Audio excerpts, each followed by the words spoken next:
Jamey, do you want to apologize to the people of Southern Indiana? Do you want to say anything about the state of EMS service in Clark and Floyd County?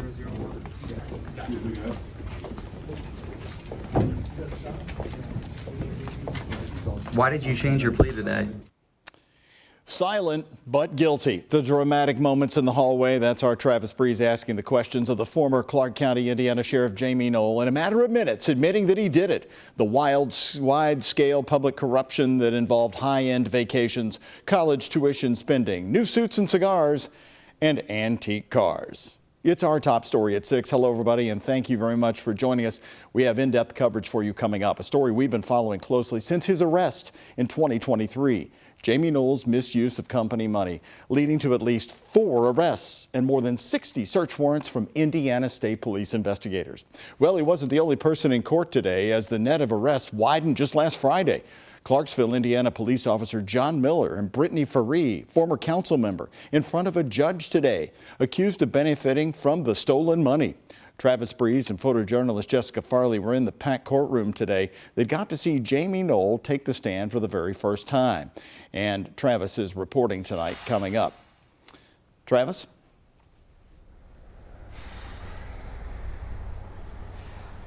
Doug, Jamey Noel pleaded guilty to 27 out of 31 counts, and he pleaded guilty to all of the tax evasion and theft charges. It could mean up to 15 years in prison if Judge Larry Medlock accepts this deal. 22 shipping containers in excess of $25,000.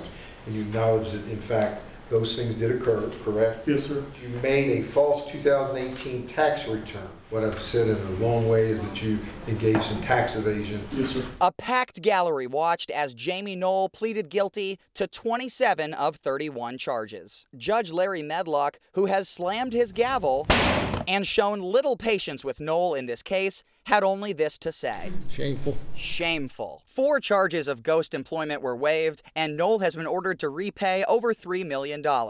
It was the only time Jamey Noel has taken the stand, and Special Prosecutor Rick Hurdle asked him a few simple questions. You know you don't have to plead guilty to anything today? Yes, sir. More of that. It's your choice. Yes, sir. You're pleading guilty because you committed these crimes? Yes, sir. Misty Noel and his daughters were not in the courtroom for his guilty plea. Hurdle afterwards said he was proud of a 15-year sentence. And you're saying, Hurdle, what are you doing? He pled guilty to all these. Why can't you just stack, stack, and stack?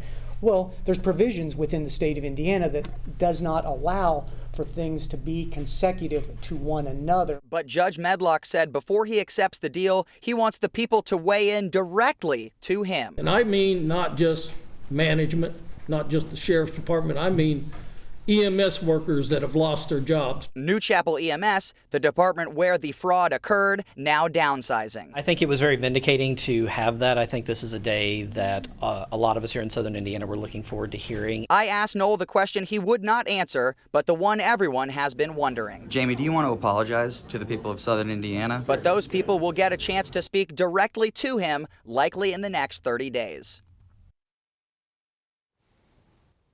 Travis, you've been on this story, of course, from the very beginning. Now, let's go to the money question. He bought so much with that money that wasn't his. Can he actually repay the $3 million as he's being told to do in this plea deal? Many of the things he bought, though, are still worth some money today. Doug, I think you could say, as of this newscast, he probably couldn't repay all that $3 million in restitution. But in a separate hearing for the civil case, the Attorney General's lawsuit, his attorney, Larry Wilder, told the lawyers for the AG's office that they are working to unfreeze those assets and liquidate them so that he can pay this restitution. So we basically have the criminal case and the civil case going on at the same time, both wanting some of that money, but they're going to need to free up those assets and let him liquidate them in order for the restitution to be paid, Doug.